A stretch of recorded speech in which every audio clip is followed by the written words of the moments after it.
In Clearwater, the sea doesn't just touch the shore, it whispers secrets that no one dares to speak aloud. In 1968, Ethan Marlowe walked its fog-laden streets with a limp that carried both guilt and survival, unaware that a stranger from Boston would arrive and unravel everything he thought he knew about love, loss, and the courage to keep walking. Welcome to Unclosed, where stories begin but never truly end. Tonight, I'll tell you a story you've never heard before. The first thing you must understand about Clearwater is the sound. It was a town that lived and died by the rhythm of the Atlantic, a place where the tide had a voice like crushed glass grinding against the shore. In the year 1968, the air in Clearwater didn't just carry oxygen. It carried the weight of salt, the scent of rotting kelp, and the heavy, invisible burden of secrets that everyone knew but no one dared to speak aloud. The harbor exhaled a cold, briny breath into every street, a mist that clung to the wool coats of fishermen and the stone facades of the shops. Above, the gulls stitched white arcs across a slate-gray sky, their cries sounding like rusty hinges, sowing the same seam over the town again and again, as if trying to keep the land from sliding into the depths. It was a town of repetition and ironclad habits. The bakery on Main Street exhaled the warm, golden scent of cinnamon each dawn, a temporary mercy against the biting cold. The church bells, heavy and bronze, carried across the salt-crusted rooftops with an authority that brooked no argument. They told you when to pray, when to mourn, and when to pretend that everything was fine. Ethan Marlowe walked these streets with a rhythm that was entirely his own, a syncopation of struggle. Thump, slide, thump, slide. It was the sound of a limp that had become his defining feature, a physical scar from a childhood fall in a hayloft that had shattered his knee into a dozen permanent regrets. That limp had been his salvation and his scarlet letter. In 1968, while the televisions in the local bars flickered with grainy footage of the Tet Offensive and young men were being shipped home in boxes draped in stars and stripes, Ethan remained in the shadows of the general store. He spent his days stacking heavy sacks of flour, their white dust coating his boots like snow, and sealing tins of coffee until his fingers were stained dark. He carried a stone in his pocket, a smooth, gray river stone he had found the day the recruitment letters arrived for the other boys in town. He rubbed it until his thumb was raw and the stone was polished like glass. It was a physical ritual for a guilt that had no name. He was a survivor in a town that had begun to resent the living. The veterans who returned from the jungle, their eyes staring at things no one else could see, would turn their backs when he entered a room. The mothers of the dead would linger a second too long on his healthy frame, their silence screaming a question. Why you? Why are you still here while my son is at the bottom of a jungle pit? Ethan didn't know the answer. He felt like a ghost inhabiting a body that had cheated the Reaper. The change did not come with a roar, but with the flickering neon of the Crimson Theater. The marquee was a jagged crown of lights, buzzing with a low-frequency hum like a trapped hornet, promising worlds of courage and romance for a handful of coins. Ethan was standing in the ticket line, the wind whipping his hair into his eyes, when he smelled something that didn't belong to Clearwater. It wasn't the sea, and it wasn't the bakery. It was lavender. It was the sharp, clean scent of antiseptic. It was Clara. She had arrived from Boston to work at the local clinic, a nurse with steady hands and a laugh that cut through the town's gray silence like a silver blade. Her eyes were a startling green, the color of shallow water over a reef. And when she looked at Ethan, she didn't see a boy who had dodged a bullet. She saw a man who was holding his breath, waiting for permission to live. "Is the film worth the cold?" she had asked him that first night, her breath a white plume in the air. "I like stories," Ethan had replied, his voice feeling rusty from disuse. "Films are just stories made of light and shadow. They're easier to handle than the real ones." That conversation lasted long after the film had ended. They sat in the back of the theater, the projector whirring above them like a distant heart, and they shared the pieces of themselves they had kept hidden. She spoke of the frantic, bloody hallways of the Boston hospitals, of the exhaustion that felt like a permanent coat of paint. He spoke of the harbor, of the way the tide could steal the very land from under your feet if you weren't careful. Within 6 months, they were married. The ceremony was modest, held in the church on the hill while a gale rattled the stained glass. The bells rang out, but to Ethan, they felt less like a celebration and more like a warning. They moved into a small, drafty apartment overlooking the pier. It was a space dominated by a massive, cast-iron radiator in the kitchen that hissed and groaned like a captured beast. For a year, they were happy in the way people are happy before they realize the ground is shifting. Ethan stocked the shelves of the store with a new sense of purpose, and Clara tended to the town's sick with a grace that slowly began to thaw the neighbors' cold hearts. In the evenings, they would walk the wooden pier, the salt air tangling their hair together. But Clearwater was built on the currency of whispers. The town couldn't let a city girl and a dodger find peace. The rumors started as small ripples, a mention of Clara being seen talking to a supply ship captain, a lie about Ethan's secret meetings with an old flame. These whispers weren't just talk, they were an erosion. Instead of fighting the lies, Ethan and Clara allowed a terrible, dense silence to settle between them. The radiator in the kitchen became the only thing that spoke. Ethan waited for Clara to deny the things people said. Clara waited for Ethan to tell her he didn't care what the town thought. Neither spoke the words. The silence grew into a wall, cold and impenetrable. In 1969, a bridge appeared in the form of a daughter. Sophia was born during a winter storm that threatened to bury the town in ice. She had her mother's vibrant eyes and Ethan's quiet, observant soul. For a time, her laughter was the only thing that could pierce the tension in the apartment. Her presence forced them to interact, to share the labor of love, to smile in the same direction. But a child also brings a different kind of exhaustion. The weight of the town's judgment, combined with the sleepless nights of parenthood, began to fray the last threads of their bond. Clara felt scrutinized every time she stepped out with the stroller. The town's eyes followed her, measuring her, judging her for staying with a man who walked with a limp while the world was on fire. Ethan tried to reach her. He truly did. He would stand in the kitchen, watching her stir a pot of soup, wanting to put his arms around her and tell her that they could leave, that they could find a place where the air didn't taste of suspicion. But the words would die in his throat. He felt he didn't have the right to ask for more. He was a man who stayed, and staying felt like a crime. The end of their life in Clearwater arrived on a Tuesday that smelled of damp wool and impending rain. The kitchen was shrouded in the early morning gray. Clara sat at the scarred wooden table, her fingers trembling around a fountain pen. The lamp cast a harsh, lonely circle of light over a piece of cream-colored stationery. In the next room, Sophia was sleeping in her cradle, her small, rhythmic breaths the only steady thing in a world that felt like it was tilting on its axis. Clara began to write. Each word felt like it was being pulled from her marrow. Ethan, I need space. I need to breathe. I love you, but I cannot stay here, not like this. The town is eating us alive, and I don't know how to stop it. I love you, but I am losing the woman you married. Please understand. She stopped, the ink blurring as a single tear hit the page. She folded the paper with a surgeon's precision. She placed it in the center of the table, right next to the glass salt shaker, a pale beacon in the dim light. She went to Sophia's room, packed 2 small suitcases, and prepared to walk into a life she hadn't planned. Then, the radiator began its morning routine. It hissed, a violent, searing sound as the steam began to climb through its iron ribs. The window in the kitchen, old and loose in its frame, rattled as a sudden gust of wind pushed through. It wasn't a gale, just a sharp, playful breeze from the harbor. The paper lifted. It danced for a heartbeat on the edge of the table. Clara was in the hallway, struggling with her coat, her back turned. The letter tilted, slid, and vanished. It didn't land on the floor where it could be seen.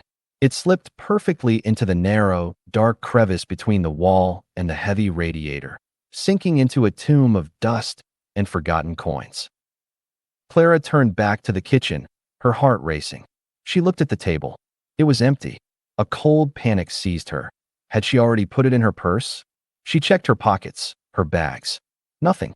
She looked under the table, her eyes frantic in the low light. Clara? Is that you?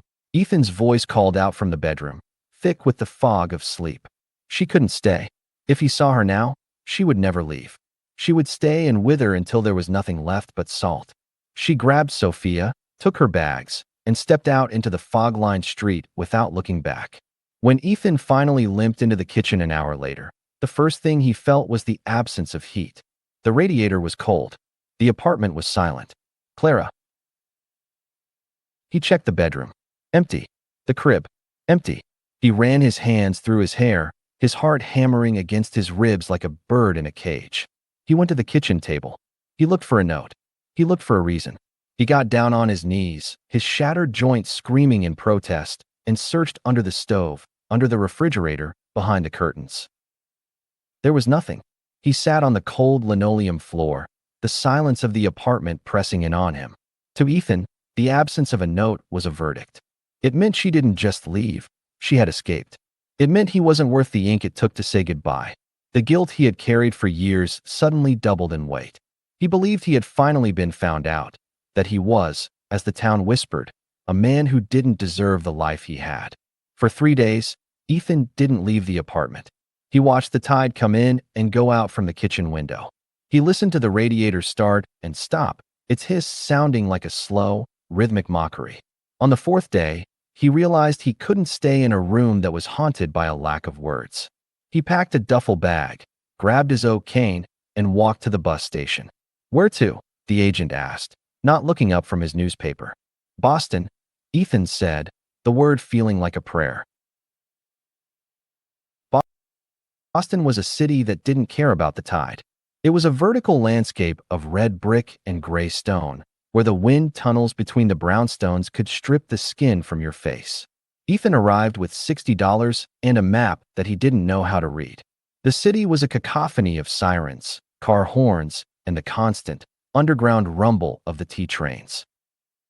He found a room in a boarding house that smelled of fried onions and old disappointment. The walls were thin enough to hear the dreams of the people next door, and the floorboards groaned under his uneven step.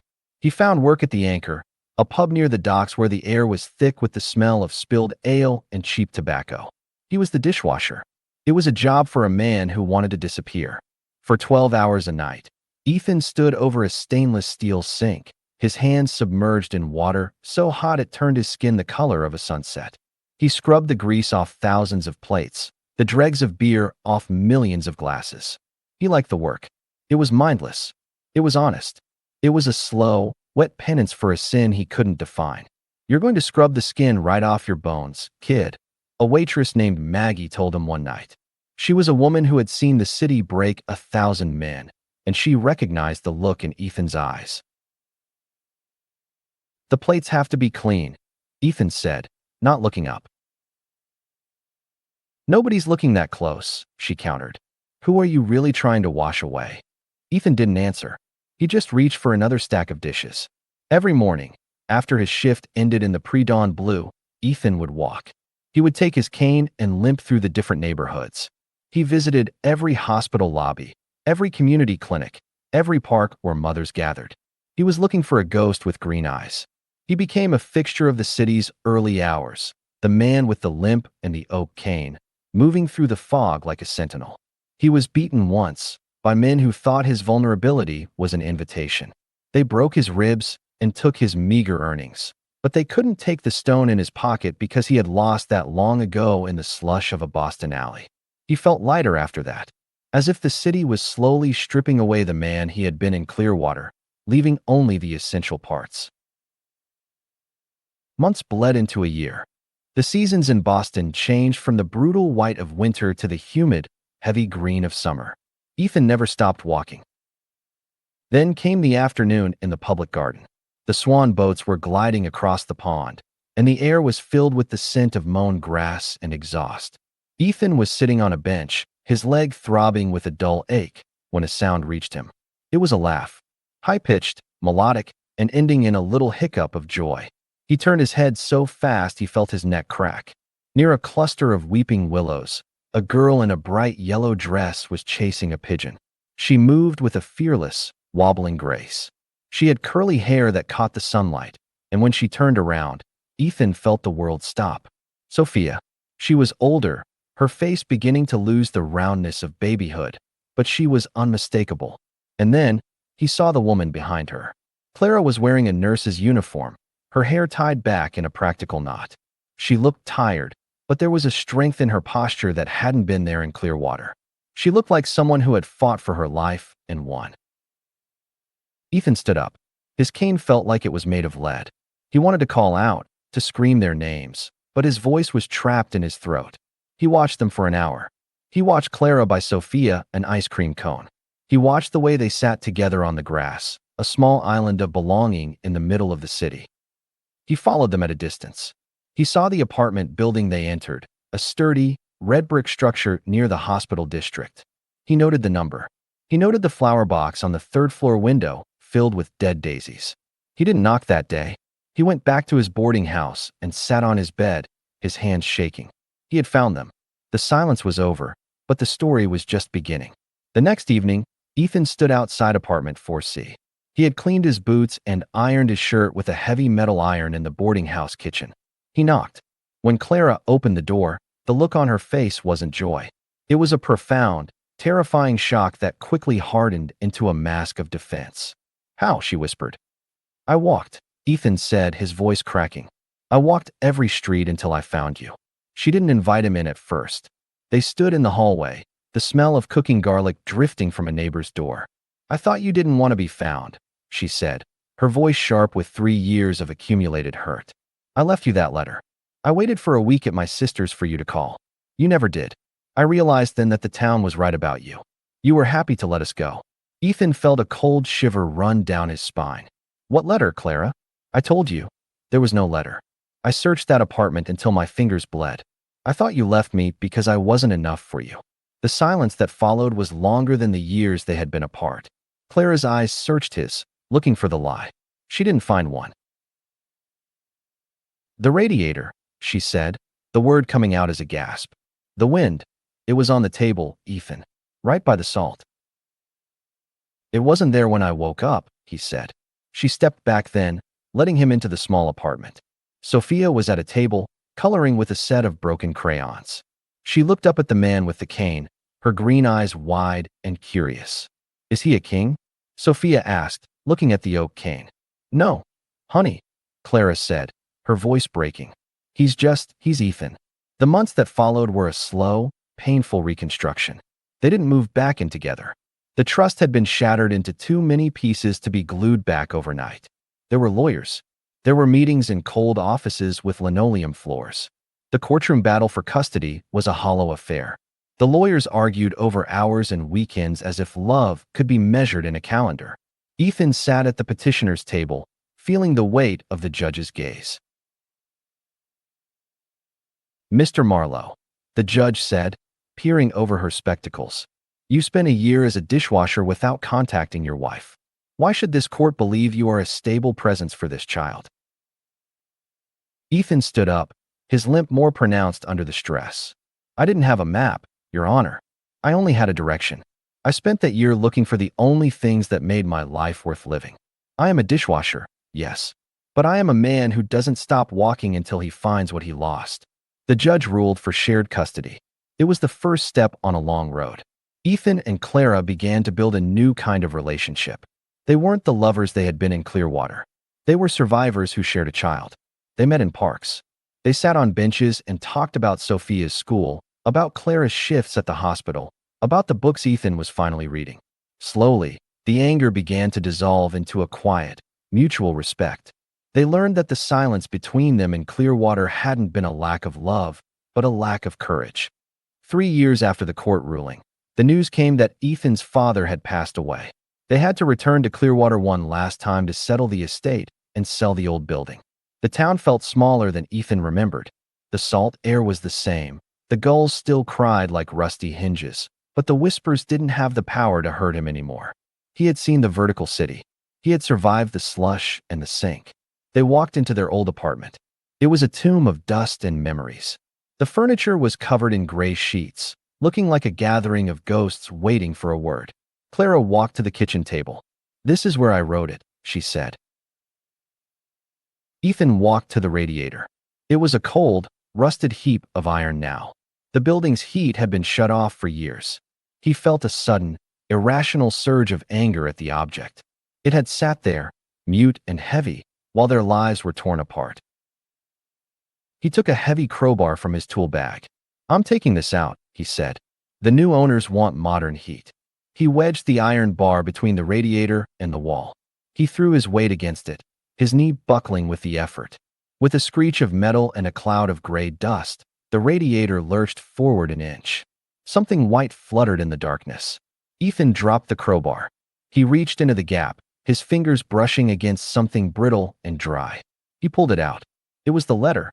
The cream-colored paper was stained with dust and singed at the edges from years of heat, but the handwriting was as clear as the day it was written. "Ethan, I need space. I love you." He read it aloud, his voice echoing in the empty, dusty kitchen. Clara stood beside him, her hand gripping his arm so hard her knuckles were white. When he finished reading, they didn't speak. They just stood there, the weight of the lost years pressing down on them. "It was right here," Clara whispered. "4 inches of iron. That was all it took to change everything." "The wind took it," Ethan said. "But the city gave us something else. It gave us a way to find each other without needing a piece of paper." They didn't stay in Clearwater. They signed the papers, sold the building, and drove back to Boston as the sun set over the Atlantic. The letter didn't get framed. It wasn't kept in a special box.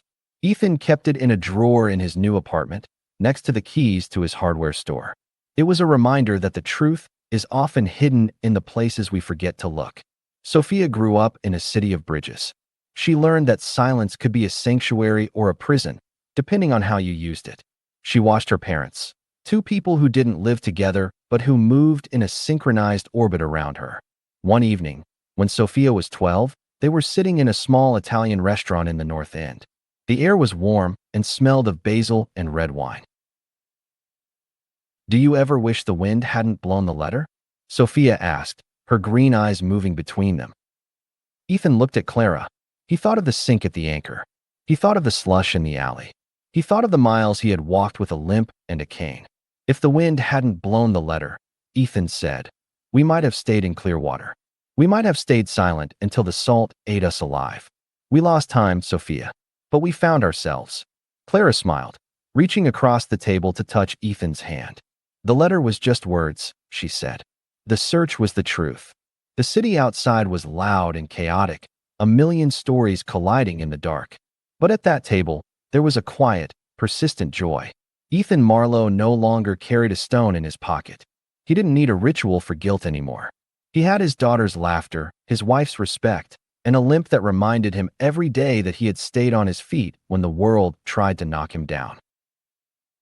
Clearwater was a memory of salt. Boston was a reality of stone. And in the space between them, they had built a home that no wind could ever touch. The radiator in the old apartment was gone, but the echo of its hiss remained in their hearts, a reminder to never let the silence grow too loud, and to always look for the truth, even when it's hidden in the dark. The city was ordinary. The morning was honest. The future was present. And they were, finally, whole. The radiator was gone, but its echo lingered, a whisper of all that had been lost and found. Ethan no longer carried stones. Clara no longer carried doubt. And Sophia's laughter filled a home built on truth, persistence, and the courage to search even when the world went silent. Clearwater remained a memory of salt and shadows, but Boston, the city of bridges, streets, and honest mornings, became a place where they finally stood together, whole and unafraid of the wind. This is Unclosed, where stories begin, but never truly end. If you enjoyed this journey, don't forget to like, subscribe, and share your thoughts in the comments. Until we meet again, good night.